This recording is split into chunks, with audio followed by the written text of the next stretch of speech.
Behavioral Health Clinic's group therapy sessions. This is going to be season 8, episode 1. Me and Nick finally got our ducks in a row, and we are ready to go. Say hi. Hey, hello. This is Nick, my boy Nicholas Davis, in the house. Nard. Is it Nad Davis or Darvis? What do you call it? Ned Darvis. Nad Darvis. All right, Nad. So, episode 1, there was a lot of anticipation leading into this episode. You know, we had like 450 days or something crazy like that. Over a year, yeah. Yeah, over a year. So I was really excited. I felt like playoff football. I don't know if you understand how Pittsburgh feels about playoff football. No. That's how excited I was. Almost Super Bowl excited. Okay. But anyway, so the episode is it's Winterfell, and basically the entire thing takes place in Winterfell, and the army starts. The episode starts off with the army marching in, the Unsullied and the Thraki coming into Winterfell. And you see the boy climb up and to watch the army, much like Bran was doing, you know, in the early episodes. I thought that was pretty cool. Yeah, it was a cool throwback. And they had a new intro, too. I don't know if you noticed that, too. Yeah. I thought that was cool. What did you notice on it? Did you notice anything, like, specific? The lighting was definitely different, and they went inside the interiors of the key buildings and some of the... Winterfell, yeah. Yeah, I noticed that. Of the Red Keep, and you have the dragon skull and the ballista shooting. Right. Oh, Yeah, that was really, really cool. So then, you know, moving on, they had a lot of reunions. This was kind of a reunion-heavy episode. You had a lot of people coming together. Characters. What was that? I'm sorry? A lot of main characters are all in the same area this time. I think it hadn't been like this since the first season, I believe. Yeah, we haven't seen that many in one, you know, since like the tourney or something in season 1, where you introduced to all those big time characters. Yeah, that was pretty interesting. Yeah, I thought that was pretty. So John and Bran meet. You know, it's the first time they've seen each other for, you know, since John took the black. Right. So did they meet? No. He's seen them on the other. No, that's right. He's seen Sam. He didn't see John. Right. Whenever he went on the other side of the wall. Yeah. Sam that helped him out. Yeah. So since he took the black, I guess. Wow, that's a long time. I wonder if there was another one. Someone might correct us. He was real little. He took him out to the execution that Ned was doing. So that was yeah. I do remember that now. Yeah, and John said to him, "You better watch. You better not turn away, or Father will know." Yeah. Yeah. He looked like a little girl back then. He was kind of cute, and then he turned into this like big nosed weird kid. Weird ass snitch. Fucking snitch. Fucking snitch. Oh boy. So then Danny meets Sansa, and she gets kind of the cold shoulder from her and the entire North. You know, the North was, you know, they're not trustworthy people. You know, they ride with who they ride with, but they're not really, you know, open to new people. No, it doesn't. It seems like that's a historical thing, probably. I think they've been used to being isolated up there, so that went in well with how they were supposed to be. Yeah. And then you get the, you know, Lana Mormont, who's, you know, a giant amongst, you know, people. She was great. I liked her a lot. Yeah, she really was. And she, you know, she throws a lot of shade. She's like, we left you when last time I seen you were the king of Winterfell. Now what are you? I was like, I know, you know, about that scene, I thought John handled that with a lot of tact. Like, he didn't talk to her like she was a kid. He talked to her like what she was a house leader. Right. And in that same scene, Danny gets challenged in a way. I think it was Sansa that does it. And Danny fails completely with being challenged. Yeah, House Lannister. That's right. Fuck you, Cersei. It's all Cersei. So I like that it showed the difference between how John handles being questioned and how Danny does in the same thing. Yeah, you're right about that. I didn't pick that up. I'm glad you actually. This is why I like doing this. I do see what you're saying now. You know, John is definitely more tactful and more. He's dealt with royal families a lot. Yeah. You know, he's He knows really how, he knows how to eat some shit. right. Yeah, and she doesn't at all. But she's never really had to eat shit. So you know. So moving on. Then you had the Tyrion Sansa meeting, and that went. Motherfucker, I'm not recording on the goddamn thing. Well, if this doesn't work, then then well. Well, it is recorded here on my screen. Oh well, if this don't work, it don't work. It's still recording on here, so we're still good there. Sorry guys. Back to it. Tyrion and Sansa. So it was kind of a cool, you know, cool meeting. They were kind of shady with each other at first, but it was kind of playful, and you know, I think I got romance vibes, so just a hair of romance still. Right, yes, and then but a respect, a total. I think they both showed each other tremendous amounts of respect. Yeah. And then Jon and Arya at the werewood. I thought that was one of the best scenes we've seen in a long time. You know, Jon was praying at the werewood, at the old, you know, to the old gods, and Arya snuck up on him, and that was a cool scene. And you know what I thought was weird about that one is she asks him right when she walks up, she's like, "How'd you survive being stabbed in the heart?" And he's like, "I didn't." And then she brushed it off, but I think that's a serious fucking thing. Dude got resurrected. Right. I thought it was weird that she brushed it off, but you know, she's seen some weird shit in the House of Black and White when she's being the assassin trainer. Right. Maybe it was weird for her. Yeah, you know, I mean, I'm sure she's seen a lot in the young life she's lived. I mean, she's been all over the world, you know. And Face is fucking trippy anyway, so. Yeah, so she understands death, and it's not permanent, you know, and especially in this world. I thought it was a really good scene, though. I really do. You know, they talked about Needle. She still had Needle, and oh yeah. I thought it was a really good scene. I almost started to tear up there a little bit. I was like, kind of. And then Yara Yora's captured, being transported by Euron Greyjoy. And Euron gets to King's Landing and tries to get with Cersei, and she says, I quote, "You want a whore? Buy one. You want a queen? Earn one. You want a dumb bitch? DM me." And then 10 minutes later, she's, you know, she's splitting open. So, I mean, what a dumb whore. But I love her. Behind that threat. But, yeah, Euron Greyjoy's my new hero. He's amazing. Then after that, you know, Bran's about to have like, you know, 4 or 5 girls at once or whatever it was, and you know, and then that creepy Qyburn, yeah, he comes in. He wants that. Yeah, it doesn't even knock. What an asshole. And says, you know, kill Jaime and Tyrion. So we'll see what happens there. Uses crossbow. Did you pick up the significance on that? Right, yeah, because he killed the old man, you know what I mean, with it. So yeah, that's why that was pretty cool too. Yeah, you know, and he brought it too, so that was pretty cool. What else I got here? Then after that, Theon saves Yara. I thought that was a good scene too. Shows the redemption of Theon Greyjoy, and he got headbutted by her, which is very on par for her. You know, very on par. At least he didn't bleed from it, though. He's getting tougher. Yeah.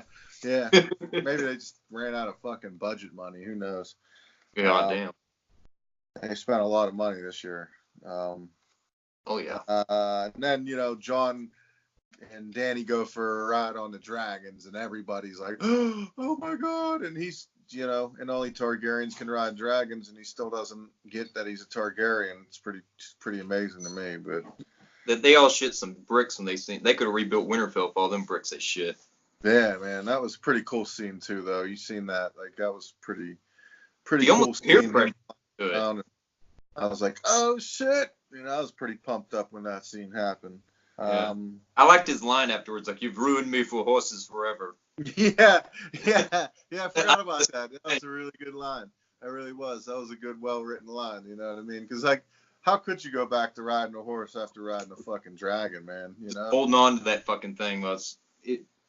so in the books there were saddles and chains and stuff, right? Like they had. That's what I've heard. Yeah, I thought so too. Yeah. So yeah. Oh, and then after they land up there, I thought that scene was really cool too. They landed up there in the mountains, and Danny says, "I wish we could stay here for 1,000 years." It was reminiscent of him and what's her face, Ygritte, yeah, in the cave, saying we could stay here forever and this and that. Thought that was a nice, cool throwback scene too. Yeah, you know, they do that a lot, and I respect that. That's cool. I like it. Yeah, I like to call those scenes sort of like echoes. Like it echoes back to that, but it's not exactly the same situation. Right. The difference is what makes it meaningful. It was like you could see that John would never actually love someone as much as he did the red-haired woman. Right. But he's trying because, well, I'm getting ahead of us. I'll talk about it when we get to it. Okay. Yeah, and then we see after that, Gendry's in the forge making all the dragon glass weaponry, and he makes that badass axe for the Hound. And Arya comes up and harasses both of them, and basically he wants her to make that dope ass spear that she uses. So, got anything on that one? That scene? Well, the Hound was very dismissive about that axe. It seemed like he had something against Gendry, but yeah, he's like he talks like that to everyone. So yeah, I don't know. he's an asshole in general. That's why everybody likes him, because he's just a dickhead and treats everyone the same. During the siege of King's Landing, he's like, "Fuck the king, fuck the crown." I love that line so much. Yeah, I'm out. Peace, bitches. Then Jon and Sansa fight over Dany. That scene was pretty good too. So she's very dismissive of Dany. She doesn't like her. I think she doesn't want to be ruled. You know, she's dealt with so much. She's seen so much bad in these fucking people that she can't trust. You know, because she's an outsider, and I think the only person that she would trust is Jon at this point. Yeah, I agree with that. I think that's what it is. But I mean, other people have heard a lot of different opinions. You have anything different on it? Any take? No, I agree with that totally, because her experience of power up to this point has been you abuse the people below you, and she's always been below them. Because like there's oh, Joffrey ain't gonna marry you no more. And she's like, oh wow, I'm free to go home. And then Peter's like, no, you think you're getting to go home? He's gonna put candlesticks in your ass and play croquet, bud. You know, you. So I can see why she wouldn't trust anyone with power, especially an unknown like Dany is, that has seemed to have bewitched her half brother. Yeah. So then after that scene, the next scene is Dany sees Sam, has the meeting with Sam, and tells her, you know, I burned your dad. And he goes, oh, he didn't really seem to care all that much. And, oh, at least I could go home now. And she said, I burned your brother too. And burned up his whole family, or not the family, men. Right. Over. So, yeah, he went about that. He had a revenge face of that one bit when he went outside and he almost got hit by the carriage. Yeah. That looked like a revenge face to me, like he was this fucking bitch. And I thought that scene showed a lot that Dany she doesn't know how it works in Westeros. Right. They're so connected, you can't just, oh, you ain't gonna bend the knee, you know, motherfuckers aren't gonna bend the knee to a foreigner. They can't. That's what are they gonna go back to? As the guy that gave up to the foreign army? Hell no. Yeah, so, I agree with that. And that's, you know, and it is her showing her, like, also, you are seeing that she doesn't understand the way politics works in Westeros at all. She's very inexperienced. And I think that's why, and she knew that, and I think that's why she put Tyrion and Viserys and all the, you know, as her cabinet people, because you need those advisors to help you with it. But she's not listening to him at all either. That's the other part. She's not really That's listening. a big problem. She don't like being told what to do. She did listen to him in Esseros, everywhere over there. But no, when she come here, it's like, I got this, you know. You can see I guess the goal is so close, so she's just trying to make a beeline for it. Yeah, Yeah, you're right. But I like how you're pointing out like you could see the the rift in her thinking in Westeros politics. Um, so then Bran, snitching ass Bran, tells Sam to go tell John that he's fucking his aunt. So And Sam tells. so that was a cool scene too. You got Sam fucking basically hiding in the crypts, probably crying over his dad and his brother, and and then jumps out at John and's like, hey, you're fucking your aunt.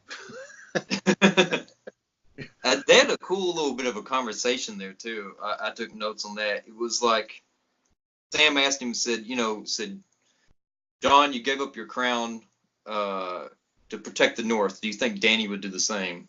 Right. And he answer, because I think John believes that she wouldn't. I don't think she would either. I don't think she would either. I mean, that was a cool. I'm glad you brought that up because I did have that written down too. He does. I think he sees it. I think everybody sees that John would be the better leader. Everybody but Dany.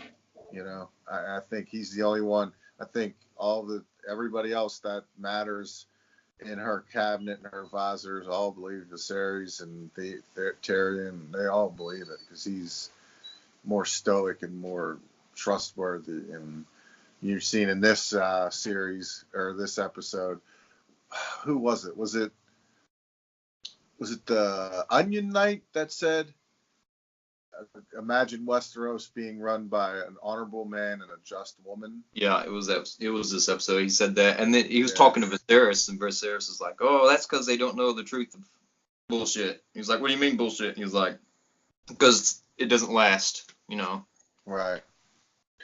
Yeah, and then so after he finds out, that was the big reveal that he finds out he's a Targaryen, and maybe he's like, "No, that's not true. That's not true." And then he's like, "Wait, I did fly a fucking dragon," They did have him this afternoon. Fuck. Bran, and then no, wait, that's next season. That's next episode. He tells Dany.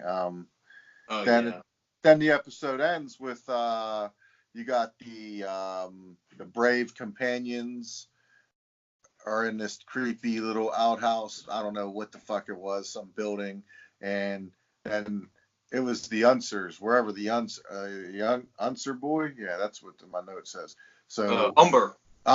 Yeah, the Umber. Yeah, that's a B. Yep. So, yeah, the Umber boy, where they were trying to find the Umbers, and then the Night's Watch was coming down from Castle Black, and they almost kill each other. And he's like, "He has blue eyes." "I always have blue eyes." I like that. It was funny too. And then you have the mysterious circular or spiral pattern of arms with the Umber boy on the wall, and he's a walker now, and they kill him, and that's the episode. Yeah, I think it was a pretty good one, man. It had a lot of foreshadowing, had a lot of people meeting for the first time, got everybody in the right areas to start the season. I really liked the first episode. I really liked all of them so far. I have very few complaints so far this season. Yeah, I think it set things in motion really well, considering how short this season's going to be, how compact it has to be. So they really had to cut the fat a bit and just get shit moving. Yeah. There's one thing, I'm going back a little bit, but it was with the Greyjoys, their house saying, "What is dead may never die." I wonder if that has anything to do with the White Walkers in some way. It seems like it refers to undead type of entities, but I don't think it does. I don't know. I doubt it. I think it's more about like the sea, you know what I mean, and you return to the sea and information kind of thing. Yeah. So yeah, I don't know ocean, so it's hard for me to grasp the ocean synonyms and stuff. So that's probably what it's about. Yeah. So I don't know though. You might be right. I hear a lot of things, so maybe Cersei and Qyburn are coming up with some new. They're going to resurrect the Night King, or what necromancy stuff he might have in store. I really don't think there's even time for that stuff at this point. No. We really have 2 episodes left,